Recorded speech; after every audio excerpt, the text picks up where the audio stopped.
여보, 정신 차려봐. 나 알아보겠어? 당신 교통사고 난 후 지금 3일 만에 정신이 돌아온 거야.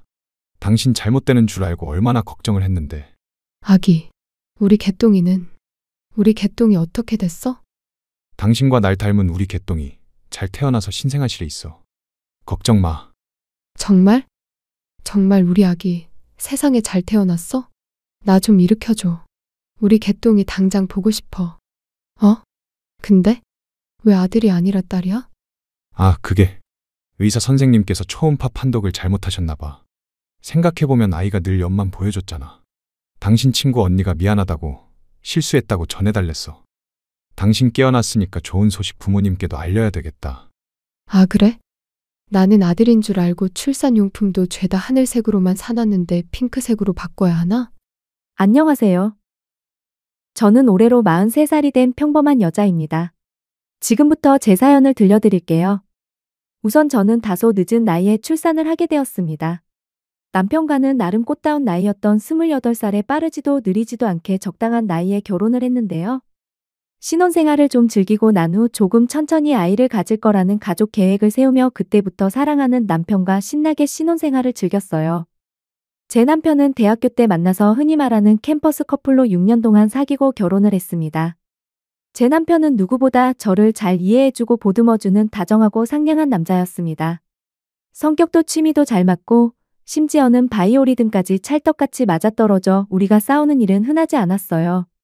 시부모님께서는 이런 저희를 보며 혀를 차시곤 했지만 그때까지만 해도 아무 생각 없이 겉으로는 내내 웃으며 지냈습니다. 남편과 저는 우리가 마음만 먹으면 금방 아이가 찾아올 거라고 믿었는데 그게 제 착각인 줄은 젊었을 적엔 몰랐던 거죠. 30대 중반쯤 슬슬 신혼생활을 즐기는 걸 정리하고 아기를 가지려고 했는데 저희 생각과는 다르게 아기 천사는 쉽게 찾아오질 않더라고요. 매번 임신 테스트를 할 때마다 피가 말라오기 시작했습니다. 저는 더 이상 자연적으로는 안 되겠다 싶어 남편에게 얘기를 꺼냈습니다. 여보, 우리 병원 가서 검사 한번 받아보자. 벌써 내 나이도 37살이야. 더 나이 들면 안 될 것 같아. 내 친구 언니가 산부인과 의사인데 그렇게 잘 본다고 하더라고. 에이, 아직 37살이면 30대인데 뭘 그렇게 조급하게 생각해. 자꾸 스트레스 받으면 더 안 생긴다니까. 우리 그냥 마음 편하게 먹자. 응. 남자들이란 뭘 믿고 저렇게 여유로운 건지 괜시리 얄밉더라고요. 그 무렵 제가 임신에 대한 스트레스 때문에 많이 예민해져 있을 때였어요.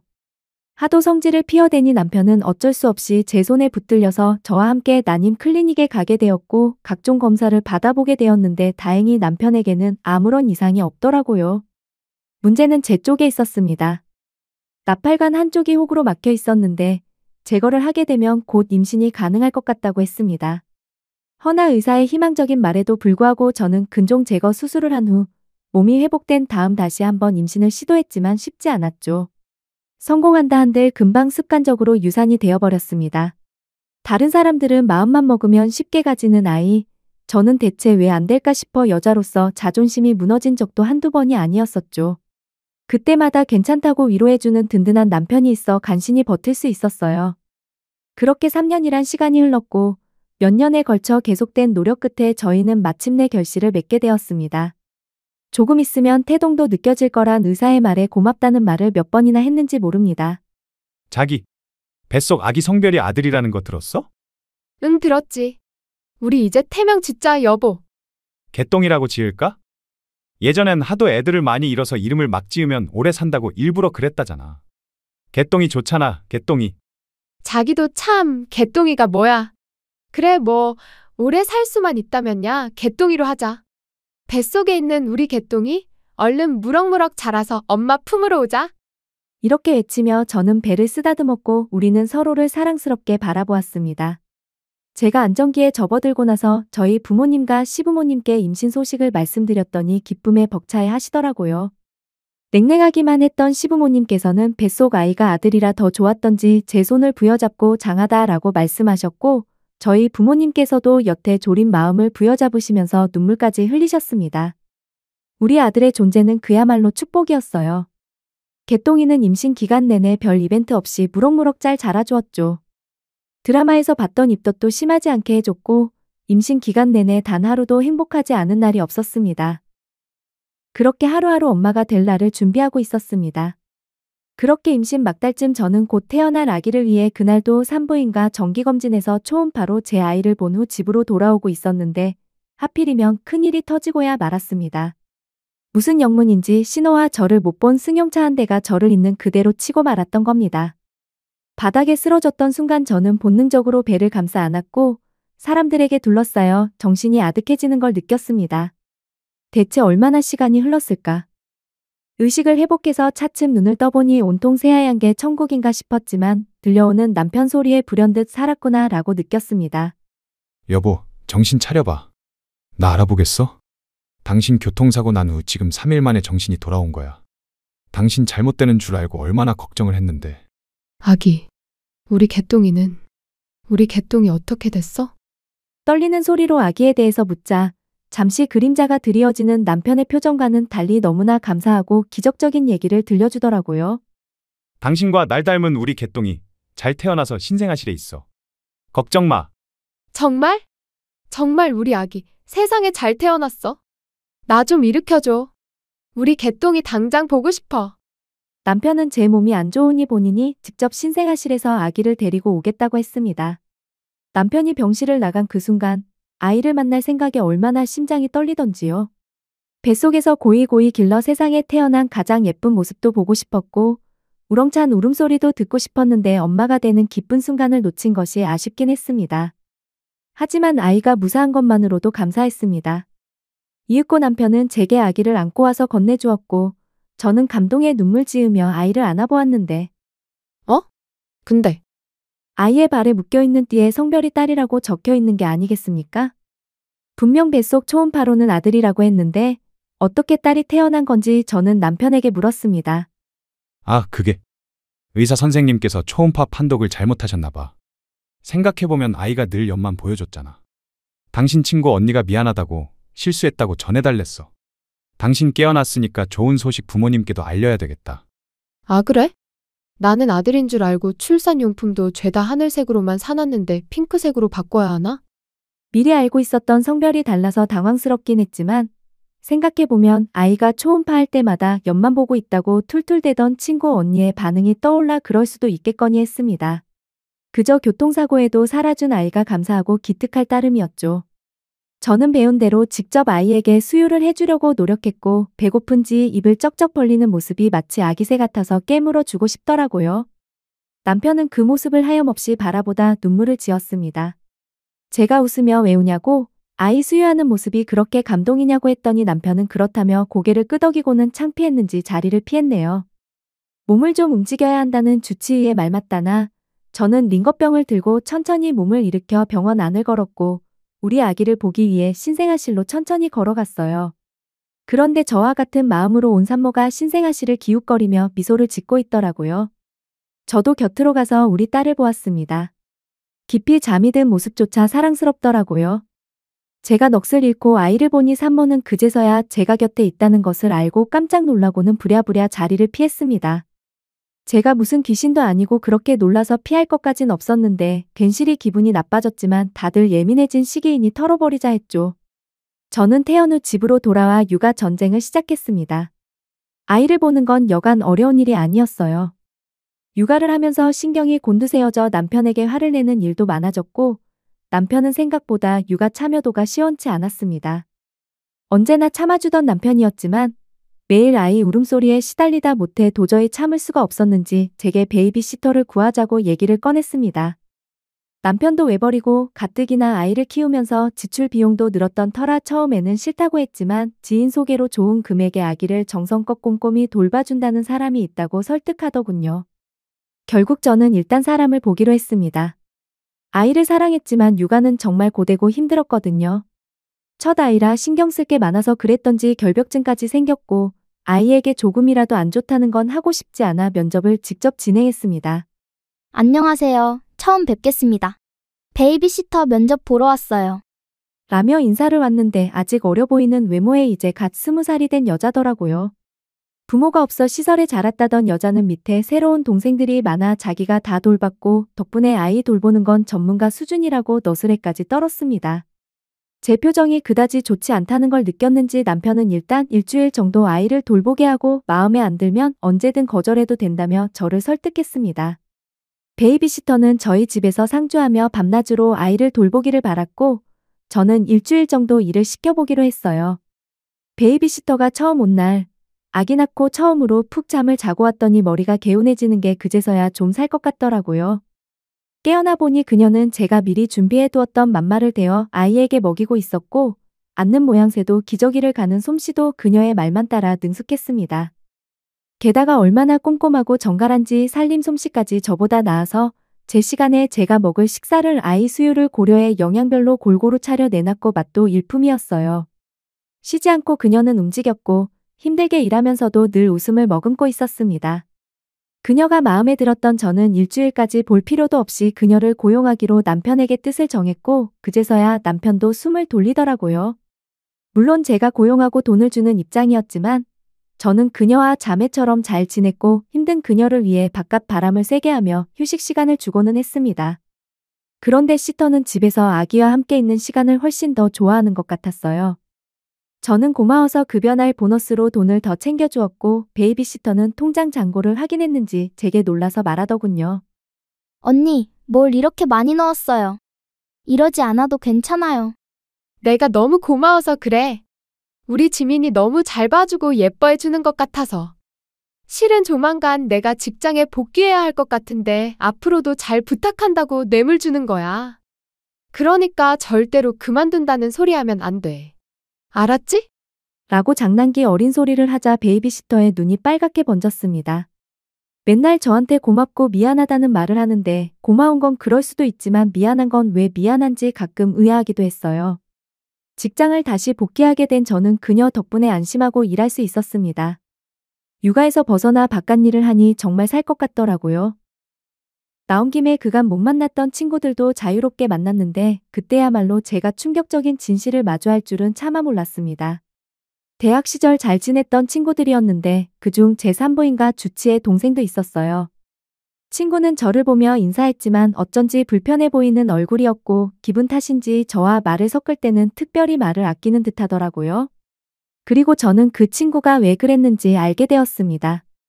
밖에 잠깐 주차된 차를 빼달라고 해서 나갔다가 화장실까지 들리게 되었는데 그곳에서 우연찮게 그들의 대화를 듣게 되었어요. 정말? 정미 남편이 정말로 그랬다고? 아내를 사랑하는 마음이 대단하긴 한데 꼭 그렇게까지 해야 하나 싶기도 하고 정미만 불쌍하지 뭐. 언니가 입단속하라고 신신당부하는 통의 표정 관리하느라 혼났네. 정미한텐 절대 비밀이야. 야, 그런 얘기를 어떻게 하니? 근데 정미 진짜 어떡하냐. 교통사고 때문에 지 자식도 아닌 애를 자기 자식으로 알고 키우게 생겼으니. 저는 귀가 멍멍해져 순간 제가 무슨 말을 들었나 싶었습니다. 정신이 번쩍 들어 저는 모습을 드러내 친구를 붙잡고 그게 무슨 말이냐고. 교통사고 때문에 다른 애를 키우게 생겼다니 그게 대체 무슨 말이냐고 물었더니 친구의 얼굴이 사색이 되면서 우물쭈물하다가 결국 진실을 토해내더라고요. 사실은 정미야, 너 그때 교통사고 당했을 때 아이가 잘못돼서 세상에 나오지 못했는데 너희 남편이 너 받을 충격 때문에 옆에 미혼모가 보육원에 보낼 뻔한 아이를 입양해서 너 아이로 키우게 한 거야. 뭐? 뭐라고? 그게 지금 말이? 너무 충격을 받은 나머지 말조차 제대로 나오질 않았습니다. 정신이 혼미해지며 손발이 부들부들 떨리고 눈물이 쉴 새 없이 떨어지더라고요. 저는 기어이 충격에 정신을 잃었고 다시 눈을 떴을 때는 제 곁에 남편이 있었습니다. 응급실 안에서 저는 남편을 보자마자 이성을 잃은 채 붙잡고 흔들어 외쳤어요. 당신 미쳤어? 당신 우리 아이한테 무슨 짓을 한 거야? 내 아이한테 무슨 짓을 한 거냐고. 미안하다. 다 내 잘못이야. 내 아이가 그럼 지금 내 품에서 자라고 있는 내 아이가 다른 사람의 아이야? 그럼 우리 아이는 내 아들은? 그래요. 분명 막달까지 뱃속 아기가 사내 아이라고 했는데 태어나 보니 딸로 바뀌었다는 것 자체가 수상했습니다. 사실은 수상해서 의심해볼 여지가 있을 수도 있었지만 일부러라도 그런 쪽으로는 제 스스로가 생각조차 하기 싫었던 걸 수도 있었던 것 같네요. 가엾은 내 아들은 부주의한 엄마 때문에 뱃속에서 다 자라고도 사고로 인해 하늘나라로 가버렸고 내 딸이라고만 알았던 그 아이가 사실은 다른 사람의 아기였다는 게 도저히 받아들이기 힘들었습니다. 저는 남편을 붙잡고 오열하며 끄끄거리며 울음을 쉴 새 없이 토해냈어요. 남편이 슬픔을 참으며 겨우 말문을 떼더라고요. 우리 아들은 나 혼자 장례 치르고 잘 보내줬어. 나도 그 아이를 보내는 게 쉽지 않았어, 여보. 그런데 당신한테 어떻게 그 충격과 고통을 줄 수가 있겠어. 당신도 나처럼, 아니 그 이상으로 받을 거라고 생각하니까 마음이 아파서 참을 수가 없더라고. 내가 이 정도인데 당신은 살 수 없겠다 싶었어. 그러다가 다른 아기가 태어난 울음소리를 듣게 된 거야. 나중에 알고 보니 미혼모가 낳은 아이라는데 그 여자가 현실적으로 아이를 키울 여건이 안 된다며 시설에 맡긴다고 하는 거야. 그래서 고심 끝에 우리 아이로 입양하겠다고 했어. 당신이 깨어나기 전에 우리 아이로서 잘 키우겠노라고 약속하고 그 아이를 우리 딸로 데려왔던 거야. 절대 용서 못해? 당신은 내게 솔직하게 말을 해줬어야 돼. 나는 당신 때문에 엄마로서 내 아이 임종조차 지키지 못했던 거잖아. 어떻게 그런 걸 속여? 나더러 앞으로 어떻게 살라고? 도저히 믿기지 않는 진실에 저는 어찌해야 할지 몰라 남편을 붙들고 울었고 당신도 그 아이도 이젠 꼴도 보기 싫다고 말했습니다. 그 배신감은 이루 말할 수가 없었고 당신 같은 사람이랑 도저히 같이 살 수가 없다며 눈앞에 나타나지 말라고 했죠. 그렇게 결국 저를 타이르던 남편이 돌아갔습니다. 숨이 막혀올 것 같은 고통스러운 시간에 누워 있는데 1시간쯤 지났을 때였을까요? 베이비시터가 제게 왔더라고요. 남편에게 소식을 듣고 제가 걱정이 되었는지 빨갛게 눈이 충혈된 상태로 온통 눈물 바람이 되어 있었는데 그녀의 존재가 어느 때보다도 힘이 되었습니다. 그런데 그녀는 저를 붙들고 또다시 믿을 수 없는 소리를 하대요. 언니, 미안해요. 실은 내가 언니 딸 지민이 친엄마예요. 혹시 기억하실지 모르겠는데 신생아실에서 우리 아기 몰래 보다가 언니랑 마주칠 때마다 도망쳤던 사람이 바로 저예요. 순간적으로 너무 많은 충격을 동시다발적으로 많이 받다 보니 모든 얘기가 다 헛것으로 들렸습니다. 돌이켜보니 신생아실에서 마주했던 여자가 어렴풋이 떠올랐죠. 늘 저만 보면 후다닥 도망갔던 친모가 베이비시터 같기도 했네요. 산후 붓기가 빠져 제가 차마 못 알아본 탓에 돈까지 써가며 그 여자를 그 여자의 아이와 함께 두었던 거였어요. 정도 주고 마음도 주고 정말 친자매처럼 생각했는데 어쩌면 내 아이도 살아있고 그녀도 아이를 키울 여건이 되어서 품 안에 키웠다면 우리는 한 병원에서 아이를 비슷한 시기에 낳은 인연으로 좋은 육아 동기가 되었을 텐데. 저는 앞으로 대체 어떻게 살아야 할지 눈앞이 깜깜했습니다. 그냥 세상이 멈춘 기분이었죠. 저는 당분간 친정으로 가서 몸과 마음을 추스르기로 했고 친정 부모님께 남편이 제게 저지른 행동에 대해 모두 말했습니다. 친정 부모님께서는 한바탕 난리가 나셨고 억장이 무너진 심경으로 시댁에다가도 토시 하나 안 빠뜨리고 알려 집안은 단번에 뒤집혔어요.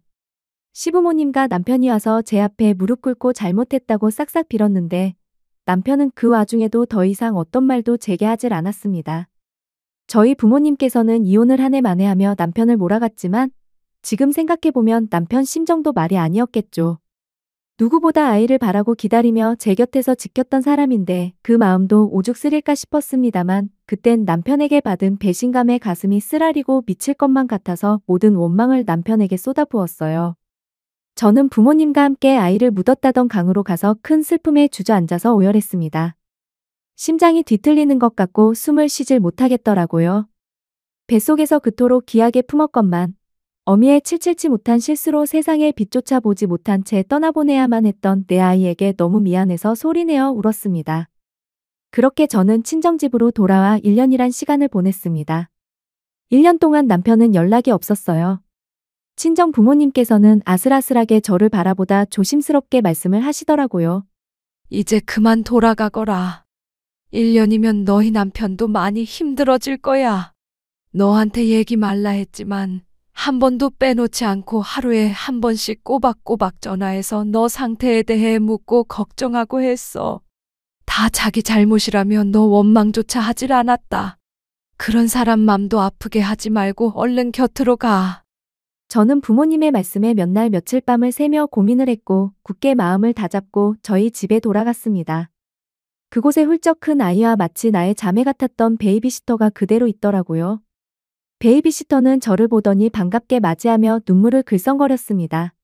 돌아와줘서 고마워요, 언니. 지민이도 언니를 얼마나 찾았는 줄 몰라요. 제가 자격이 없어서 늘상 언니만을 찾더라고요. 지민이 이제 엄마 아빠 말도 잘해요. 보세요. 그 어린 아기는 저를 기다렸다는 듯 오랜 시간 떨어졌는데도 낯 한 번 가리지 않고 제게 폭 안겼습니다. 제게 안기면서 엄마 하는데 베이비시터가 제 사진을 많이 보여주며 엄마 이제 곧 오실 거라고 이분이 엄마라며 계속 알려줬다고 하더라고요. 따뜻한 아이의 온기를 마주하니 저는 주책맞게 눈물이 왈칵 쏟아졌고 지민이를 안고 펑펑 쏟았네요. 소식을 들은 남편이 반차를 써서 집으로 돌아왔고 저를 단번에 부여안고 우리들은 울음바다가 되었습니다. 마음이 진정되자 베이비시터가 무릎 꿇고 그간 제가 없어 미뤄왔던 뜻을 전했습니다. 언니, 저 이제 지민이 안 보려고요. 처음에는 너무 마음이 아팠는데 좋은 부모님 밑에서 잘 자라게 하는 게 지민이를 위한 일인 것 같아요. 갈게요. 그동안 정말 감사했습니다. 그렇게 말하며 자리를 일어섰는데 작별 인사를 제대로 할 겨를도 없이 연기처럼 사라져버리고 말았습니다. 저는 남편과 아주 오랜 이야기를 한 후 현실을 제대로 받아들이고 지민이를 제 딸로 키우기로 했어요. 힘은 들었지만 말문이 트여서 제게 엄마라는 아기를 보니 참으로 사랑스러워 통통한 볼에 뽀뽀도 해주고 안아주고 떠나간 우리 아들 못지않은 사랑으로 키우기로 했답니다. 그리고 자라나는 딸아이 얼굴에 베이비시터의 얼굴이 간혹 보이면서 그 아이가 종종 생각이 났는데 혹여나 잘 지내고 있는지 안부가 궁금하더라고요. 그 아이도 부모 없이 시설에서 자라 힘든 일이 많았을 텐데 참 구김도 없이 바르게 자란 모습이 맴돌았습니다. 저는 남편과 의논해서 베이비시터를 수소문해서 찾아 집으로 다시 불렀고 우리 부부는 큰 결정을 하게 되었어요. 21살짜리 그 아이를 저희 딸로서 입양하기로 했던 겁니다. 아직도 그 아이의 믿을 수 없다는 얼굴과 큰 눈에 그렁그렁 맺힌 눈물이 마음이 아프네요. 모두가 상처를 가진 우리 네 식구는 모진 풍파를 겪고 가족이라는 이름으로 하나가 되려 하고 있었습니다. 가끔 하늘을 멍하니 보며 그곳에서 행복하게 있을 우리 천사 같은 아들에게 미안하고 채 가시지 않는 슬픔이 일기도 해요. 그렇지만 제 곁에 있는 두 딸을 보며 마음에 큰 위안을 받으며 살아가고 있습니다. 사랑은 나눌수록 배가 된다는 말이 맞는 것 같아요. 딸들과 함께 살면서 그동안 무수히 많은 일들이 있었지만 그 얘기들은 저희만 간직하기로 할게요. 아무튼 저희 가족은 그 어느 때보다도 행복하게 잘 살고 있습니다. 앞으로도 우리 가족이 변함없이 잘 살기를 바라며 자꾸만 말이 길어져 이만 사연을 줄이겠습니다. 감사합니다.